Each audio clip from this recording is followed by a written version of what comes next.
Prince Harry and Meghan, Duchess of Sussex, are a 21st century couple. It's their time, and they know they have the opportunity to change perceptions about race and identity here in Great Britain, in the United States, and around the world. Michelle Miller shows us how this couple breaks the barrier of who can be royal.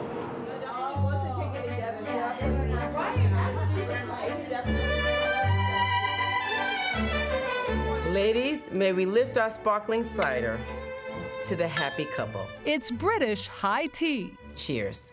Cheers. In South Orange, New Jersey, Carolyn Cookie Mason is hosting daughter Chloe and her friends. There is no better way to celebrate a wedding than to have tea with friends. Even though Meghan's official title is Duchess, to them, she is a princess.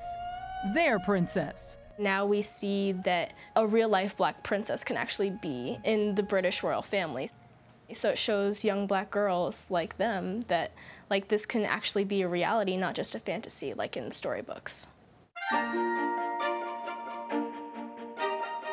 I heard it was a setup, a blind date. Can you imagine going on a blind date with the prince? The couple may be breaking with tradition, but not Cookie. And you have to pronounce it scones like the British, not scones like the Americans do. And the dessert, a cake, congratulating Meghan. I noticed Meghan got all the congratulations. You know, we debated that. I really struggled because I didn't want to make this about just her. But from our perspective, right, as young women, it really is about her. I actually grew up in London, and I was following Prince Harry's, journey to find love, I was always like, I was always curious, who's he gonna find, And, when I saw that it was her, I was like, whoa.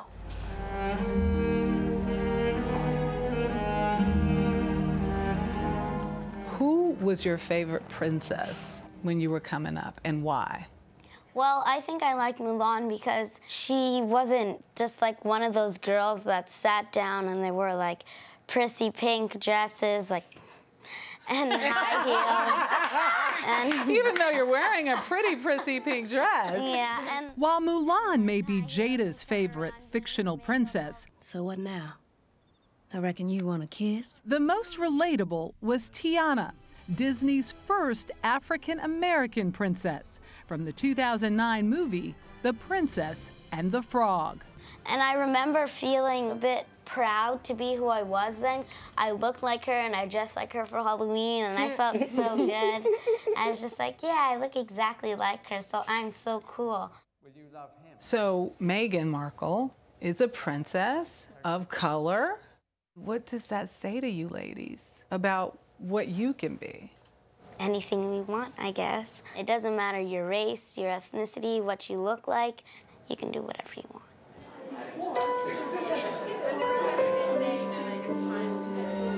She doesn't look like many of you.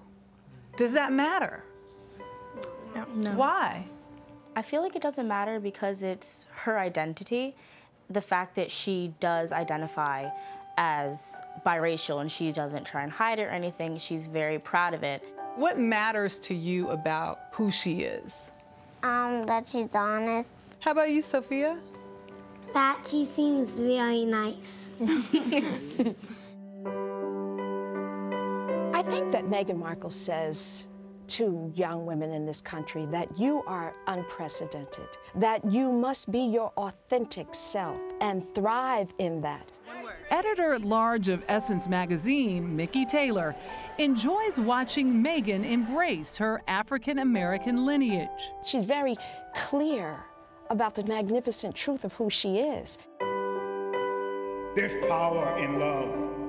Meghan has written about her pride in family, from her mother all the way back to her great-great-great-grandfather, a freed slave.